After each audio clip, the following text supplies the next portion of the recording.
of Jamia.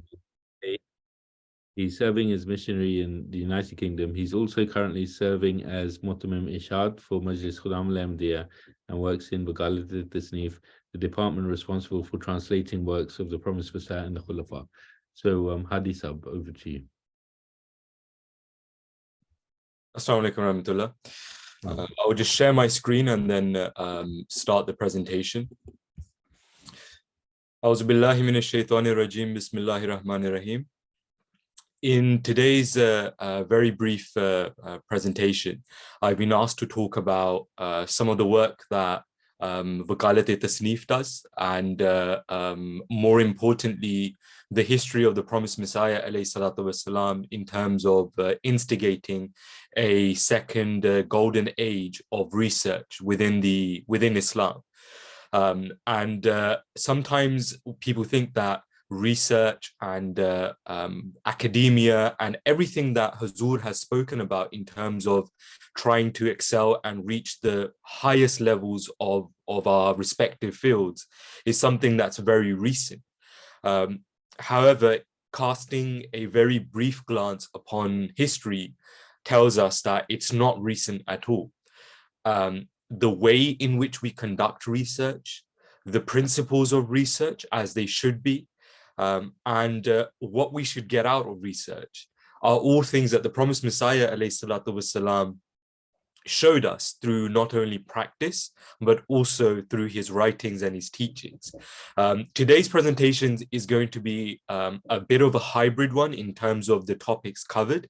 I will be touching upon what is just so fascinating about the books of the Promised Messiah ﷺ. We just listened to a really faith-inspiring Friday sermon yesterday in which Hazur mentioned some signs of the Promised Messiah and the fact that if we wanted to read up on more of them, then we should read Haqiqatul Wahi.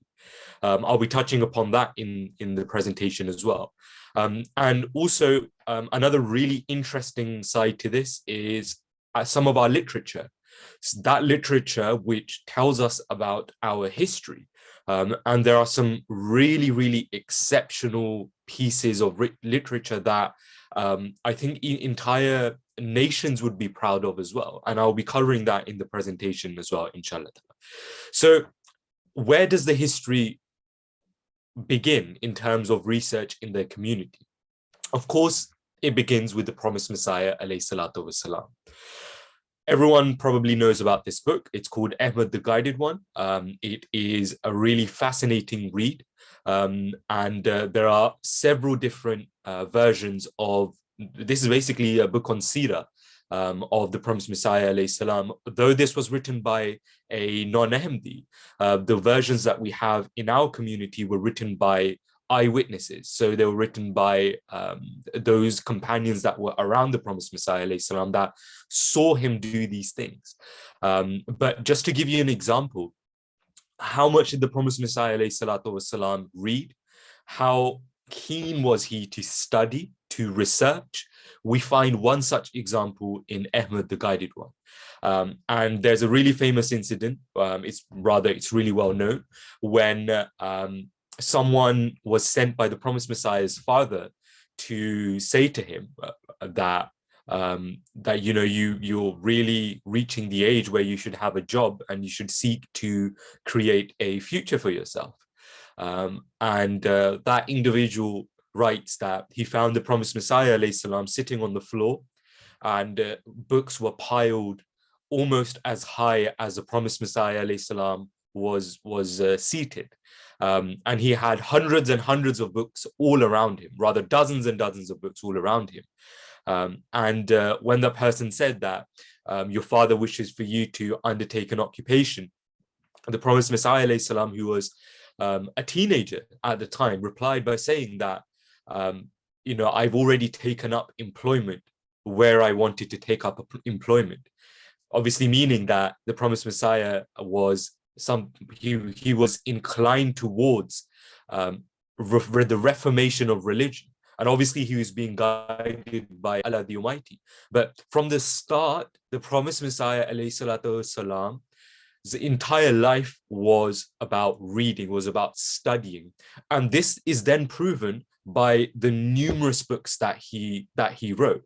Now behind me, I don't know if you can see exactly in the screen, most of these books are related to the promised Messiah alayhi salam. They're the Ruhani Khazain, the foundation of our community, which is just at the bottom here. It runs across there. And all the other books behind me as well, I've collected these because they relate to the promised Messiah in one way or another. And I'll speak about these as we progress, but just one example that I can give as to how well read the promised Messiah was that when he issued his famous challenge that Jesus has passed away and he's not alive in heaven, he cited almost 7,000 ahadith that he had read from his childhood and that he could simply cite from memory. And he gave the challenge, which is the famous Tawaffa challenge, that there's certain criteria which if they are not fulfilled, then the word Tawaffa will always mean death. He gave that challenge from memory.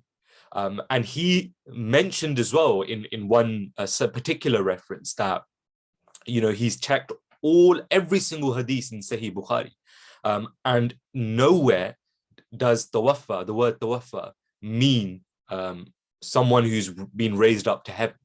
So this just shows you how well read he was. Yesterday, we heard Hazur read out a extract of the Promised Messiah, that the philosophy of the teachings of Islam, which is such an amazing read, which is such a profound read that even today, people read it and they convert and they become Ahmadi and they accept the truth of the Promised Messiah alayhi salam.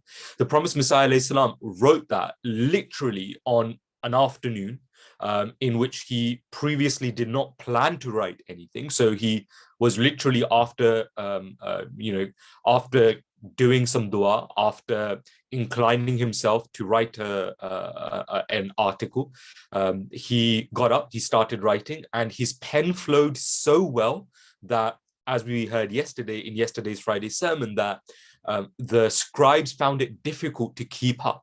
And he was quoting verses of the Holy Quran, he was quoting ahadith, he was quoting all manner of literature that he had read previously. So this shows you the extent that the Promised Messiah ﷺ had studies. On the screen here, you can see a reference where the Promised Messiah ﷺ said that in his childhood, he had collected objections raised against the Holy Prophet ﷺ that number nearly 3,000. So imagine being able to count 3,000 separate allegations and how much one must have read in order to be able to do that. And the books that the Promised Messiah ﷺ lists that he has read they just do not end. And we'll see more of that as we continue. So the Promised Messiah ﷺ since childhood was an avid reader, and he read everything, and there was nothing, literally nothing, and this is not an exaggeration, by the way, as we'll see shortly. Now, what proof is there of everything that I'm saying other than the books that we have that he's left behind? One proof that we have is in a particular book called Al-Balagh, which is in volume 13 of Ruhani Khazain. You can see it on screen. It's in Urdu, and I will translate as well. So Al-Balagh was written by the Promised Messiah ﷺ, and in this particular book, he stated to his opponents that if you wish to challenge me, if you wish to conduct a debate with me, then these are the conditions that you need to fulfill before you even think about entering into a debate with me. And one of these was, and this shows, again, this proves the point as to how learned, how well read, how much the Promised Messiah ﷺ was ahead of all the other scholars of his time, and obviously even today, this is something that we can still claim. He said that, and I'll read the Urdu, "Ye amar bhi ek khuda daad amar hai, क्योंकि ये मनकूलाते सहिया की फौज जो झूठे का मुंह तोड़ने के लिए तेज हरबों का काम देती है, हर एक को मुयस्सर नहीं आ सकती। इस काम के लिए हमारे मुअज़्ज़ज़ दोस्त मौलवी हकीम नूरुद्दीन साहिब का तमाम कुतुब खाना हमारे हाथ में है, और इसके अलावा और भी है. And I'll read from the top as well. 8वीं शर्त तहरीरी या तकरीरी मुबाहिसात के लिए ये है कि मुअल्लिफ के पास उन कसीर तादाद किताबों का जमा होना है जो नहायत मोतबर और मुसल्लम अस्सहत हैं, जिनसे चालाक और मुफ्तरी इंसान का मुंह बंद किया जाता है और उसके इफ्तरा की कला खोली जा सकती है. So the Promised Messiah alayhi salam states that the 8th condition for anyone to engage in a debate with me is that he should have read all of those books which are considered authentic, which are counted amongst the category of being the best of their field, and through which all those false pretenders to claiming education can be moved to one side. And the Promised Messiah then further states that if anyone wishes to procure these books, some of them are contained, or some of them are present with Hazrat Hakim Maulvi Nuruddin Sahib. And we know in history, from history rather, that Hazrat Hakim Maulvi Nuruddin Sahib, Hazrat Khalifatul Masih I, obviously who later became the first Khalifa, was someone who had an extremely vast amount of literature, to the extent that when he moved from Batala to Qadian, and the Promised Messiah alayhi salam said to him that, the famous incident where first he said that I would like you to come to Qadian, then after some time he said, you should call your family to Qadian. The final thing he said that the Promised Messiah said to Hazrat Hakim Maulvi Nuruddin Sahib is that you should ask for all of your books to be transported to Qadian as well. And that was a very extensive library that Hazrat Hakim Maulvi Nuruddin Sahib, Hazrat Khalifatul Masih I had. So the question now arises is that which books is the Promised Messiah alayhi salam talking about? And that's what I'm just going to show you here. So the Promised Messiah references those books which should be read by any person claiming to want to engage in a debate with the Promised Messiah alayhi salatu wasalam. And this list is contained in Al-Balagh as well. And in fact, it's an entire section of pages which just continuously list books after books. Hopefully I can find it. But if anyone has ever seen this collection, they'll know it's just literally nearly almost 1,000 pages of books that the Promised Messiah alayhi salam has listed. And that goes to show the amount of books that the Promised Messiah had actually read. And what's interesting about this as well is that the Promised Messiah states that he himself has read all of these books. And this is the list that's in front of me right now. So this is where it starts from, right? So all of these are books. It's not one book, it's probably 200 to 300 books. So on the top here, you can see, you might not be able to see it very clearly, but it says books of hadith, right? So there are approximately, I'd say around 200 to 300 books on this page. Then we turn the page and there are another 200 to 300 books on this page. And there are also headings in there as well. So the very first heading was books of ahadith.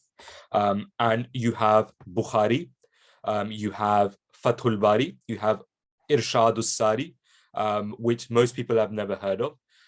You have books like Tahsilul Qari, you have Dafi'ul Wasavis fi Ba'zin Nas, and there are all manner of books of ahadith. Now, most people would go through their entire lives without probably knowing the 6 books in the Sahih Sitta, right? So Sahih Bukhari, Sahih Muslim, etc. Right? Most people only know Sahih Bukhari, Sahih Muslim. But here the Promised Messiah has listed almost 100 to 200 books of ahadith that he says that if you want to debate me, you need to have read these books. And that's just one section. After that, you have books of the tafsir of the Holy Quran. And in there you have obviously the famous ones, which are Tafsir Durr Mansur, Tafsir Ibn Kasir, Tafsir Fathul Bayan, etc. But then you have books of tafsir that no one's ever heard of. Then you have books on Sarful Nahar, books on Mani Bayan, books on Adab, which is literature, books on Lughat, books on Tarikh. Books on Tariq spans probably nearly 2 pages. So it starts here and it goes all the way and it covers this entire page here. These are all books of history that the Promised Messiah ﷺ read. Now, when I was looking through this, I found something really interesting. And that was that the Promised Messiah ﷺ has mentioned English books as well. So it's not just books in Urdu, it's books in Greek, books in English, books in Arabic, the Promised Messiah knew, books in Persian, the Promised Messiah knew as well, and obviously books in Urdu, books in different languages. One of these books, Tariq Hind, is a history on India that the Promised Messiah is listed. I actually have here. It's a collection of 2 volumes, which is this here. And this has actually been listed by the Promised Messiah. It's a very popular, well, when I came across it, I found out it's actually a very popular history that from that time that most people don't know about today. And the remarkable thing about this history, as you can see, it's a really old book. It was published, I think, in the early 19th century. It was published in the early 19th century, which has all manner of maps, etc. But what's remarkable about this book is that when I was conducting my research into this as to why the Promised Messiah specifically chose this book, no documentary or movie has ever been made on the Mughal history of India without consulting these 2 books. So this is a book by, it's called The History of India by a gentleman called Elphinstone. And this has been listed by the Promised Messiah, ﷺ.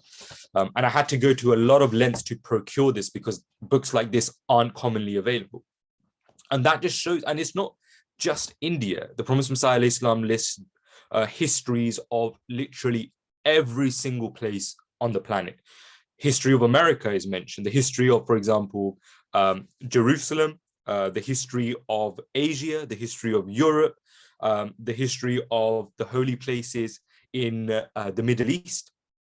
And it's books of history that just could just, it's just a never-ending list.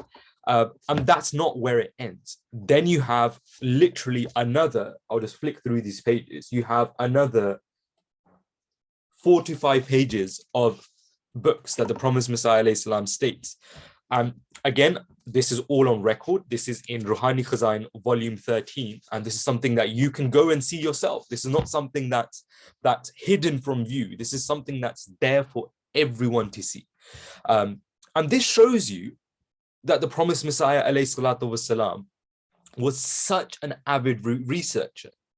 His entire, when you claim to be a prophet, then not people will criticize every single minor thing, right? As has been the practice since the beginning. So the fact that the Promised Messiah ﷺ was basing his claim on things like this, saying that, you know, if you want to debate me, you have to read these books because only then will you be considered educated enough for you to know what you're talking about almost. And this wasn't, I think it's important to add, this wasn't a form of arrogance, or this wasn't a form of bragging. It was just simply that the Promised Messiah wanted only those people that represented the leaders of the Muslim world, the leaders of the educated classes, to come forward and to challenge him, so that when they were defeated, then automatically, because they had an influence over hundreds of thousands of people, then people would automatically incline. That's why the Promised Messiah ﷺ addressed Sir Sayyid Ahmad Khan, who published a well-known book on the fact that dua or prayer isn't anything more than a psychological phenomenon of the brain. He published that, and the Promised Messiah addressed him, and he wrote the book Barakatud Dua, which is also available in English as Blessings of Prayer. The Promised Messiah ﷺ addressed him and said that, I consider your reformation to be the reformation of an entire nation. And it's this reason that the Promised Messiah has placed so many, it got to a stage where the Promised Messiah said that, firstly, Allah the Almighty has said that I'm not allowed to engage in debates. But if someone still wishes to engage in a debate, then these are the conditions. And one of these conditions, the 8th condition, was that you should have read all of these books. And that list I have just shown you here.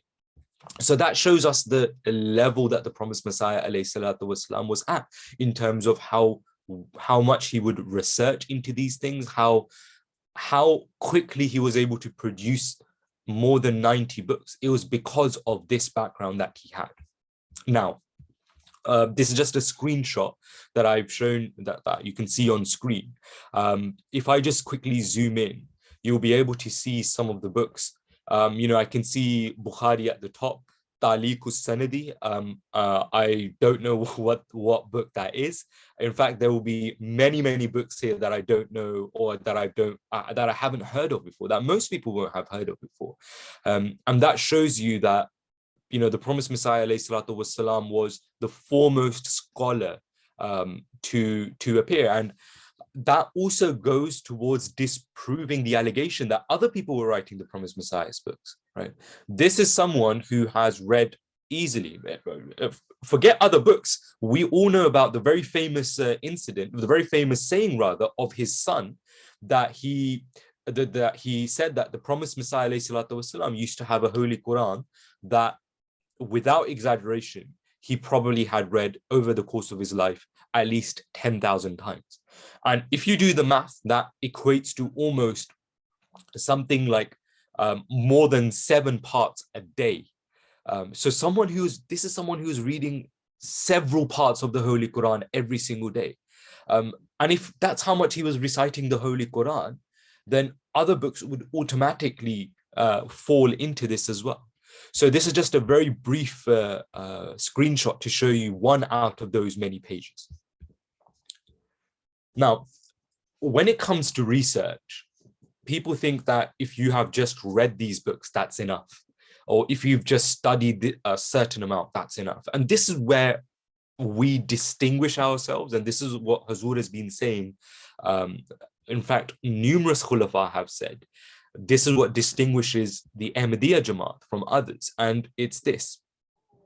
And that is that research is not just about reading or about attaining knowledge or attaining education.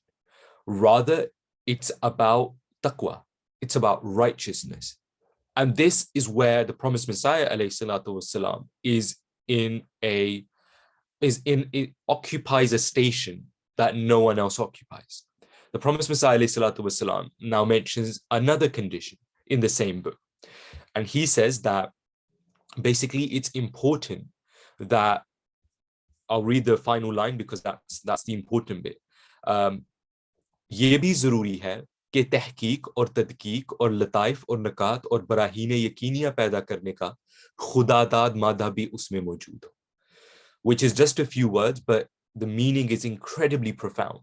The Promised Messiah states that it's not enough if you just read these books. You should be able to show heavenly signs. You should be able to produce such arguments based on certainty that revive the entire religion, that become a cause for the reformation of hundreds of thousands of people. And he further states, इसमें मौजूद हो और fill वाक़े हकीमुल उम्मत और ज़कीयुन नफ्स हो.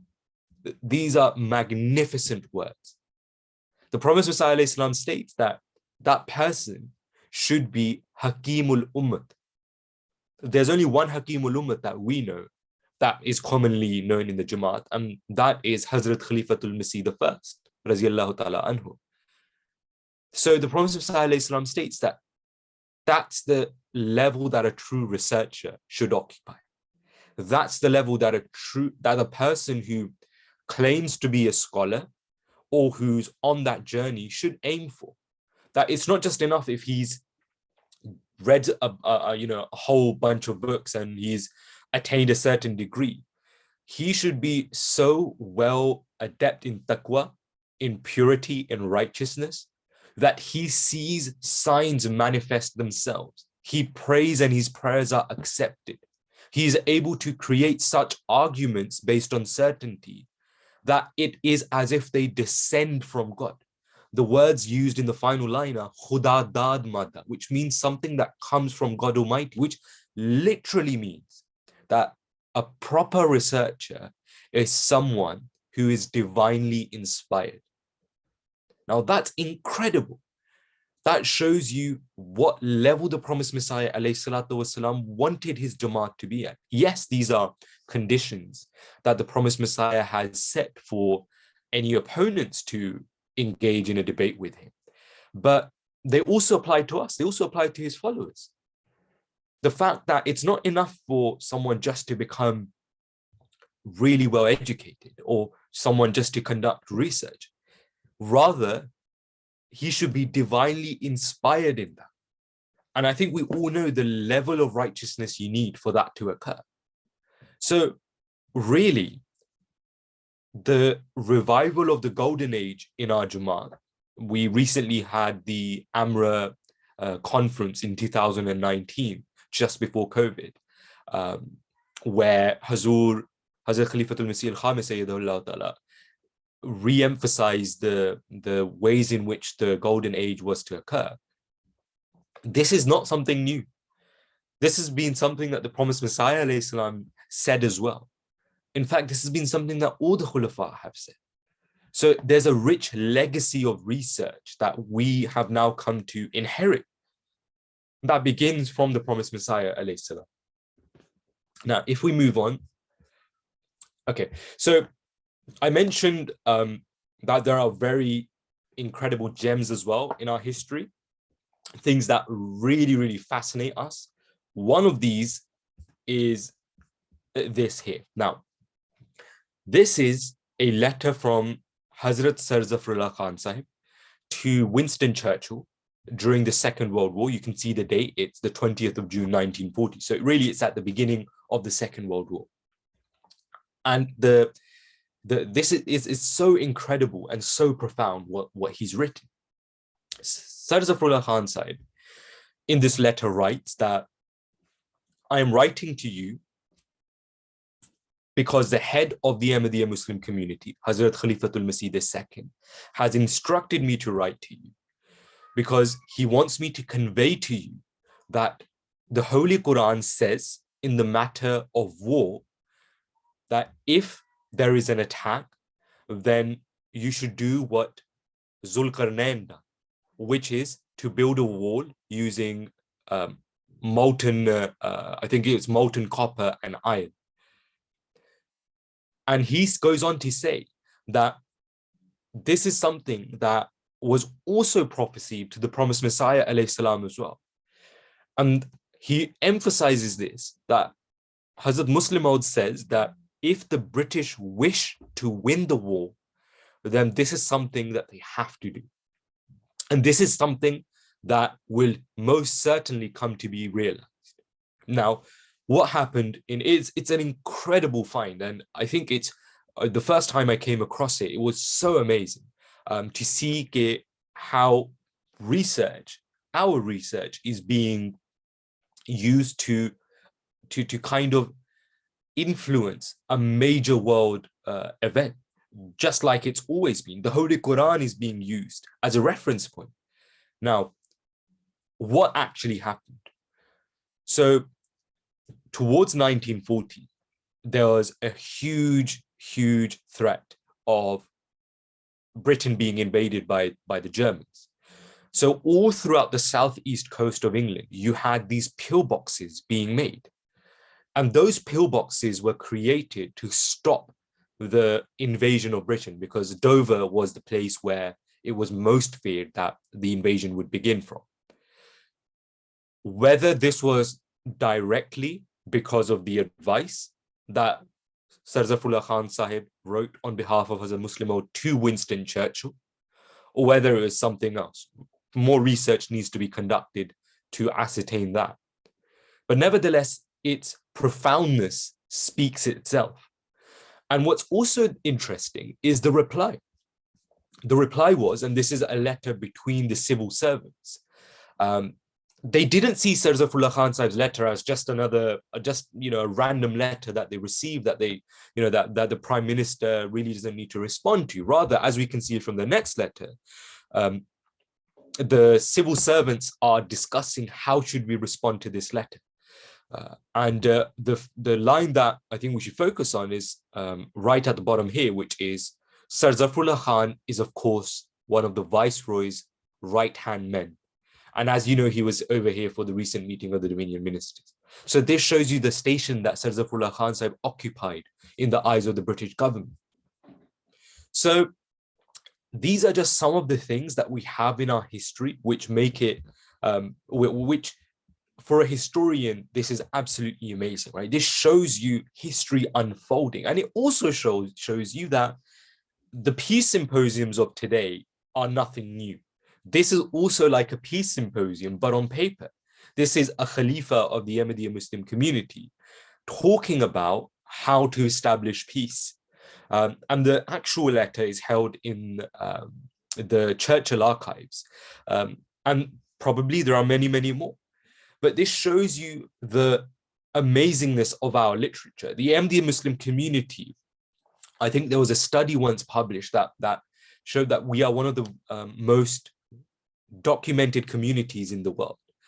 And the literature that we have produced literally starts from 1880, even before that, and it continues till this day. Now, I'd like to finish by showing some of that and sharing some of the collections that I have in my library, just going through why these things are very, very, why they're so rare and why they're so special.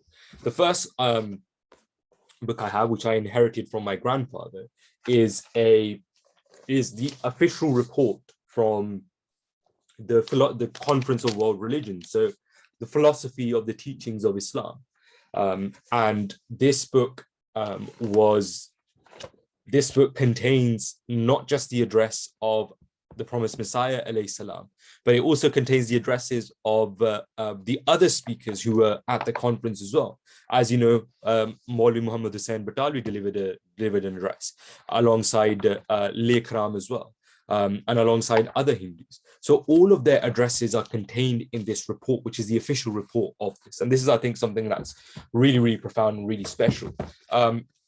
The other thing I have is some of the really old editions of Ruhani Khazain. So this is actually it's very, very fragile. This is actually a really old edition of Islami Usul ki philosophy. It's falling apart, which means it needs to be probably better preserved.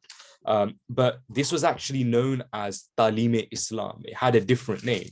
And it was only recently until it was named Islami Usul ki. It was named by the promised Messiah alayhi salatu wasalam as well, obviously. But in the English version, which is this, which is the oldest English that exists, because it was published in 1910, you can probably make out that date right at the bottom there. This was the edition that was actually translated by some of those people who went on to form the Lahori Jamaat. So it was in the Khilafat of Hazrat Khalifatul Masih III that Hazur commissioned a new translation that was conducted by Sir Zafrullah Khan Sahib, and that became known as the philosophy of the teachings of Islam. This was known as the teachings of Islam, and all of these copies were ordered to be burnt. So this was, again, another really interesting find that I had. Some of the other stuff that I have spans from like first editions of the Life of Ahmad. This again is a really old book.